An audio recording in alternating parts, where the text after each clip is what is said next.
people don't know what I look like until now. Until they start going to the movies. They're gonna see my face. Big deal.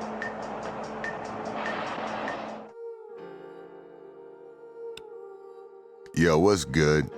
Omg Hawk, one man gang, back at y'all with another one. I don't rap, I provide you bars, and the pain is invisible, but you can't hide the scars.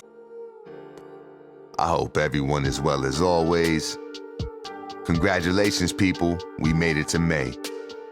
Much love to the Muslim viewers. You made it through Ramadan, and I hope Eid was special for you this year too. Mother's Day is right around the corner, so if she's still around and held you down, don't forget to send her love that way. If you're here for the first time, I appreciate you stopping by. If you end up liking the video, please make sure you hit the subscribe button, and I'll keep them coming.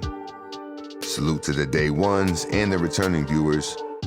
Some of y'all been tapping in, showing love, and that means more than you know. I'm gonna try and get better and better with each video for y'all, real talk. I know there's some real ones here, and I appreciate you 3 times, plus another 2, and you already know. The details in today's case are disturbing, and viewer discretion is advised. Let's get right to it. We out here, boy. Fuck you mean? Today's case has us traveling to our nation's capital, the District of Columbia, also known as Washington, D.C. I'm from D.C. I'm from D.C. I'm from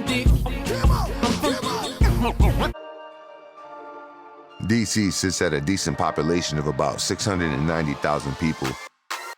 The district is bordered by the Potomac River and split almost in half by the Anacostia River, providing those beautiful water views in front of cityscapes that I love so much. D.C. is home to the White House, the Lincoln Memorial, and many other landmarks generally associated with the history of our country. The District of Columbia was affectionately nicknamed Chocolate City in the late 1950s as it became the first American city with a majority black population. The city has an impressive history of innovating our culture, as many R&B and jazz greats got their start here. And D.C. gave birth to its own musical genre known as go-go music, a sound rooted in funk with blues-style crowd interaction and hip-hop salsa on it, turning clubs out in the DMV since the mid-1970s.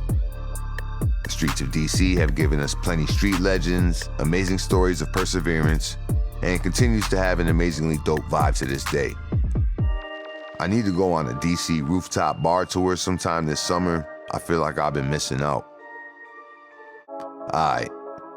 The events in today's case bring us to the 1500 block of Benning Road in the northeast quadrant of the district, really close to the near northeast, Carver/Langston, and Kingman Park neighborhoods. This was home for 2-month-old Kyon Jones and his mother, 38-year-old Ladonia Boggs, who also shared the apartment with other family members. According to Ladonia, Kyon was born prematurely and spent at least the first couple weeks of his life in the hospital. He had only been home with his mother for about 6 weeks when on May 7th, 2021, it was first reported that 2-month-old Kyon was missing. News and the search for a missing newborn baby boy from D.C. Thank you for being here with us. I'm Lorenzo Hall. And I'm Leslie Foster. It's a heartbreaker. 2-month-old Kyon Jones hasn't been seen since last Wednesday. Metro Police issued a missing persons alert area-wide and distributed Kyon's picture and description. A door-to-door canvass of the neighborhood was conducted, as well as a general search of the area surrounding his apartment complex, with no results. Now, it was reported that Kyon was last seen safe on Wednesday, May 5th, 2021, although it wasn't reported to police until that following Friday. On Saturday, May 8th, a spokesperson for Metro PD addressed this vaguely, and when asked why an Amber Alert wasn't issued for Kyon, reporters were told that the criteria for an Amber Alert may not have been met. There was no report or evidence of an abduction, and Ladonia had no recollection of what Kyon was wearing when he was last seen. In fact, at this point, Ladonia had given a few different accounts of the child's last known whereabouts, which complicated an already head-scratching situation. I'll take it back to sometime on or around Tuesday, May 4th, 2021. Ladonia hit up Kyon's father, Carl Jones, telling him to come pick up his son and pack up all his stuff. Carl lived elsewhere in the city, but would stay at the Bonney Road Northeast apartment with Ladonia and Kyon from time to time. Now, it wasn't reported what exactly was going on with Ladonia that she wanted Carl to pick up Kyon along with his stuff, but Carl never arrived to come get his son. Ladonia called Carl the following day, telling him that CPS had taken Kyon from her apartment and that he would be gone for a long time. She called Carl again later in the day, this time saying simply that Kyon was gone. Why? They took him. He gone. He just gone. Gone where?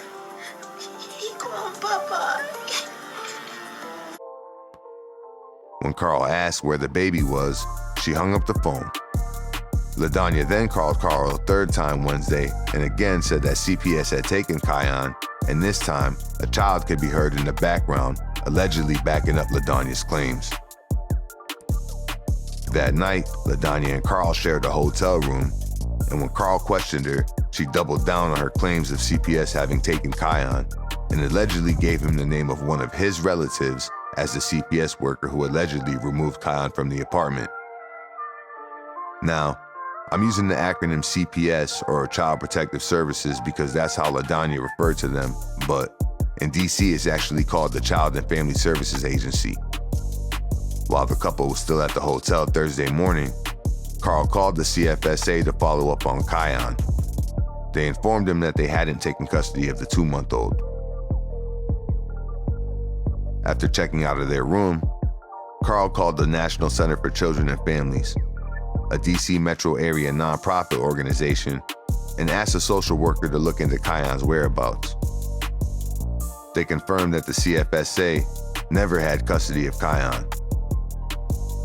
Running out of resources and still just wanting to know where his son is, Carl called the CFSA hotline and reported his concerns about the missing 2-month-old and Ladonia's excessive use of PCP. PCP, or phencyclidine, more commonly known as angel dust, water, or black where I'm from. What? PCP. Yeah, she smokes cigar cigarettes. You know. Is a hallucinogenic known to distort perception and induce violent behavior. It was originally developed by scientists and doctors as an anesthetic in the 1950s, but due to the extreme adverse side effects, it was banned from human use in the United States in 1965. The drug peaked in national popularity in the 1980s, and although it's not the most prevalent of drugs discussed in current times, the hood knows it never really went anywhere. And if you know any real dust heads, you know their brains be all the way off sometimes, and often never return to the way that they once were. Now, Carl admitted to getting wet with Ladonia occasionally. Didn't know you like to get wet, though. But also said he never saw Ladonia act anything other than a loving mother towards her children. After Carl's call to the hotline, CFSA contacted Metro PD and reported the missing infant as well as the drug use in the home. Police responded to the 1500 block of Bonney Road Northeast shortly thereafter to conduct a welfare check for Kyon. When asked about Kyon, she told police that he didn't live there and added that no small children lived in her apartment. Police took her statement and left, but further inquiry would show at least 5 children under the age of 18 lived at the address. The following day, Friday, May 7, 2021, an agent of the Child and Family Services Agency went to Ladonia's apartment to inquire about Kyon's whereabouts. Ladonia told the agent that their agency already removed the 2-month-old child. The agent checked their records and confirmed this wasn't true. The agent also interviewed Ladonia's other children who all stated they believed Kyon was removed by CPS, as that's what their mother told them. The agent then called police and reported Kyon as a missing child. When police arrived, Ladonia initially said that a woman from CPS, without a badge or any type of identification, had taken Kyon along with his car seat, clothing, and formula. She told the police the woman claimed CPS had received an anonymous report of neglect and drug use at the home, and that she was taking custody of Kyon before driving away in a blue Toyota. While being questioned at the police station later that afternoon, She told police the alleged CPS visit was around 11 p.m. and that none of her children saw Kyon being removed because they were all outside playing. Detectives at this point knew she was lying, and when confronted, Ladonia changed her story. This time claiming she was overwhelmed and couldn't cope with caring for Kyon, so she gave him to a woman she claimed was her godmother. That's actually the paternal grandmother of one of her other children. Police made contact with this woman and confirmed that she never had Kyon.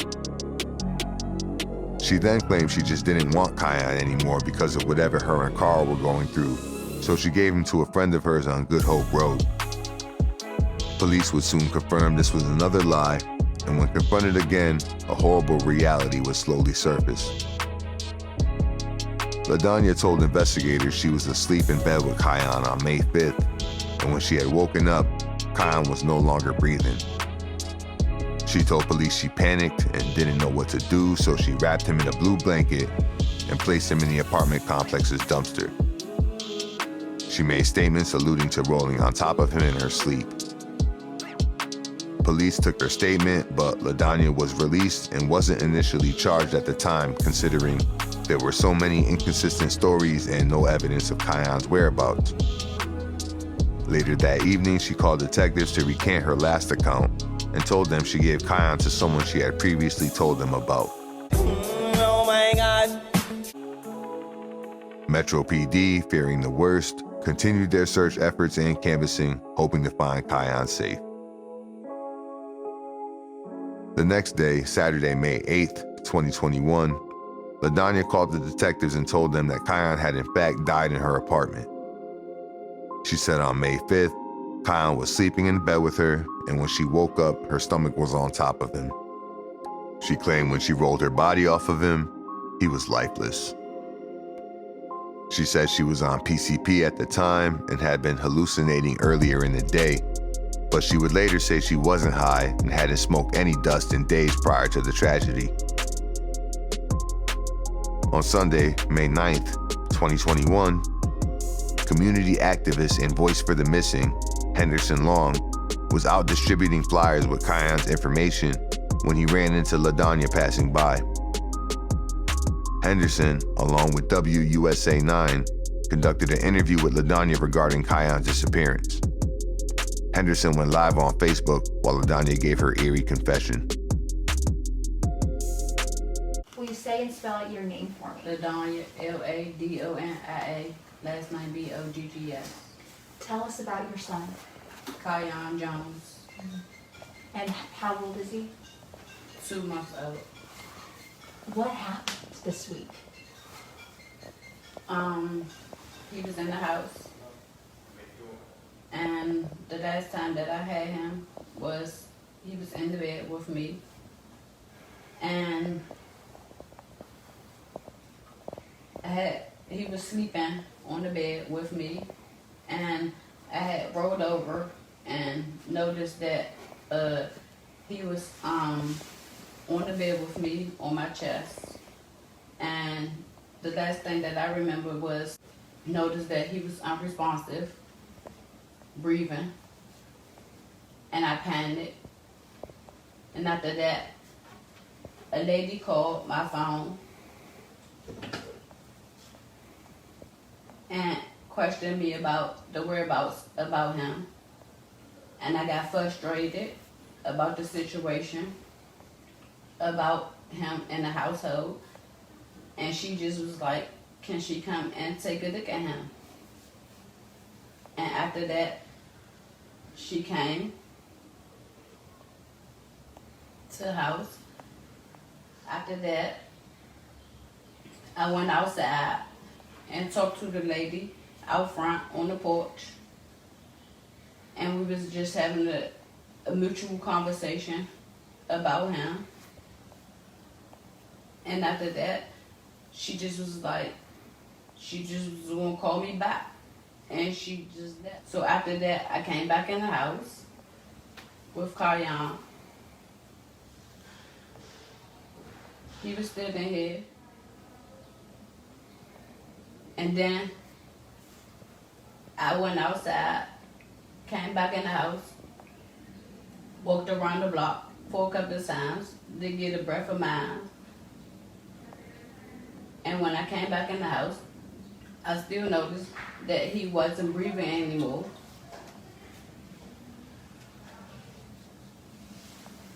So I went outside. I came back in the house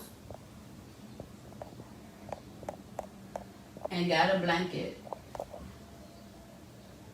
and his car seat and wrapped up and took it outside and disposed it in the trash.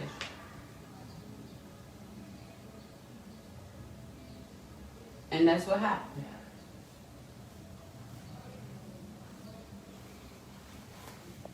Did the lady that came to help, what did she say? Do you know anything of what may have happened to him? No. And when you called authorities, what did they say? I didn't call anybody. Scared? Yes.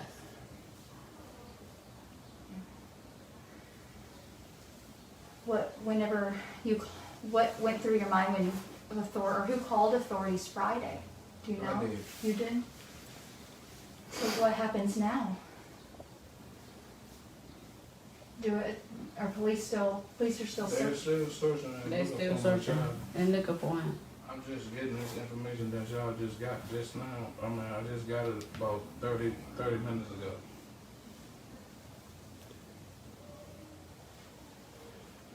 Because I was told that CPS has my son.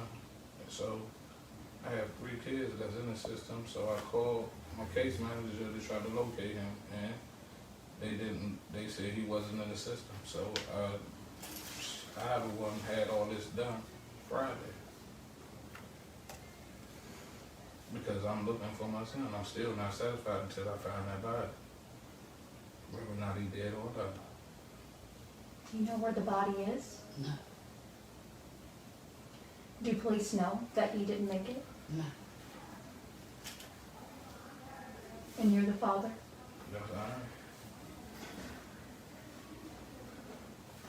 What happens next for your family? What's the next? All I need to do is locate the body. Whether or not, I mean, she's saying that he wasn't breathing, that she threw him in the trash, so Do you I know- need to find out where he's at. Do you know the area where people could find him? No. Our business is this trash right here. So somebody come and dump that trash. So it's in the dumpster wherever they dump trash at. What did you feel to make you not want to call authorities? Was it fear, grief? What went through your mind whenever you learned he was unresponsive? It was just fear that he was unresponsive anymore. Because like I said, he was asleep on my chest. And when I woke up, he wasn't breathing anymore. Because he was just that small. Because he was only 2 months old when he came from the hospital. So he was a premature baby. Mm. Did doctors give you any warnings or anything, if he was premature? He was already premature They said at he the was hospital. fine when they left the hospital. How long had he been home for? For 6 weeks. 6 weeks. Well, 5.5. 5.5 almost weeks. He'll be 8 weeks. He would have been 8 weeks this week. Okay. So he's wherever he's at, or if he's good or not, he's only 7 weeks old in the day. Well, thank you so much for talking with us. Yes, ma'am. Prayers for you guys both. Yes, ma'am. This would bring a wave of shock to the community and invoke mixed feelings from many who were outraged and deeply disturbed by Ladonia's demeanor. Many saw an extreme lack of remorse and were ready to condemn her, and many saw her presence, or lack thereof, as tragic and saw a mentally ill woman desperately in need of help like yesterday. Police would obtain surveillance footage from the apartments that showed Ladonia leaving her apartment building on May 5th, carrying a car seat and a cardboard box to the complex's dumpster before returning to her apartment empty-handed. Police conducted an extensive week-long search of area landfills but were unable to locate Kyon's remains. Kyon Jones is still missing to this day. Ladonia Boggs was arrested on Friday, May 14, 2021, and was initially charged with felony murder in relation to her son, Kyon. But just a couple days later, prosecutors dropped the felony murder charge, and she was charged with tampering with evidence and released without bail until trial, which was scheduled for the fall of 2022. It appears prosecutors were hoping Kyon's remains would be found in order to determine cause of death and hopefully secure a murder conviction. Unfortunately for prosecutors, without an autopsy, it would be extremely hard to prove murder beyond a reasonable doubt, but Ladonia's admissions along with the surveillance evidence could easily secure the tampering with evidence charge for the time being. Eventually, the searches were called off and weeks turned to months as hope of ever finding Kyon's remains dwindled. Ladonia returned to her apartment on Bonney Road Northeast, and life would continue as it had to for Northeast D.C. Kyon's disappearance was just another sensational headline, eventually out of sight and out of mind outside of the district. The world would be reminded of Kyon Jones this past week as we would receive more tragic news from the Northeast neighborhood. On Wednesday, April 27, 2022, Metro PD responded to reports of an incident at an apartment on the 1500 block of Bonney Road Northeast. Nearly 1 year after 2-month-old baby Kyon Jones went missing and his mother admitted to disposing of his body in the trash and his car seat. That mother, 39-year-old Ladonia Boggs, was found stabbed to death in the same Bonney Road home in Northeast where she confessed to WSA 9 1 year ago. It's reported that someone called 911 from Ladonia's phone, claiming that a woman was dead inside the apartment. Police reports would later reveal that Carl Jones made this call. The 911 dispatcher thought the call was a prank and hung up on Carl, but still dispatched officers to the address. When officers arrived to the apartment, they found Ladonia Boggs lying in a doorway with multiple stab wounds. She was pronounced dead on scene. Carl allegedly held on to Ladonia's phone, which he used to hit up her family members pretending to be her, as well as communicating with detectives all Wednesday morning. Apparently, he was looking for his work ID, which police found outside the apartment complex, along with a key to Ladonia's apartment. Carl was arrested at Reagan National Airport around noon that same day, where he allegedly worked. Surveillance footage would capture Carl going in and out of Ladonia's building at the time leading up to the murder. Turns out the previous Friday, Ladonia had called 911 to have Carl removed from the building. When interviewed by detectives after his arrest, Carl admitted that he had gotten high on PCP that night, went to Ladonia's apartment, and got into an argument with her. But he claimed someone else must have stabbed her when he left the apartment briefly. When detectives asked if he was mad at Ladonia, he allegedly replied, "Wouldn't you be?" He confirmed that it was him in the surveillance video and also in reference to Ladonia's murder, asked a chilling question. "If I did, would I be wrong for doing that?" He also said he wanted to be with his son. Carl Jones has been charged with second-degree murder and is awaiting trial.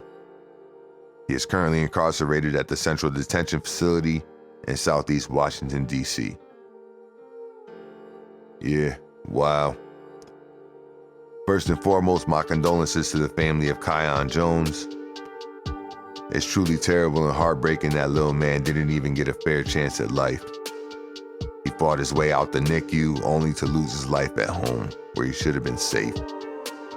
My best wishes to those affected, and I truly hope he's in a better place. Secondly, my sincere condolences to Ladonia Boggs' family and loved ones as well. I understand people are going to have mixed feelings about this one. As I came across this headline, it was presented as DC mother stabbed to death by child's father after she admitted to tossing their baby in the trash. As I started reading the comments, I noticed the general consensus was in support of Carl. Now, I understand the outrage her actions invoke, as I'm a parent myself, and I couldn't imagine under any circumstances putting my child in the garbage. I can recall when my children were newborns, I would never sleep in the bed with them, as I know I'm a heavy sleeper, and although I know it's not recommended that mothers sleep in bed with their newborns, I'm sure most mothers do at some point. You know, I learned that every year an average of about 133 infants die due to what's called co-sleep-related death. If this is what happened, it could have happened to anyone we know, high on PCP or not, and Ladonia's horrible choice to dispose of Kyon the way she did should have been punished accordingly. Now, the problem I have settling on this theory are some of Ladonia's statements regarding her frustration with caring for Kyon. Now, it seems just as reasonable to me that Kyon possibly could have suffered a violent end at the hands of Ladonia during a weak moment of hers, but without an autopsy, and now without Ladonia, the truth surrounding Kyon's short life will forever remain unknown. Now, everyone's entitled to their own opinion, but me personally, after learning the details surrounding these events, I have to say I'm not jacking what Kyon Jones allegedly did.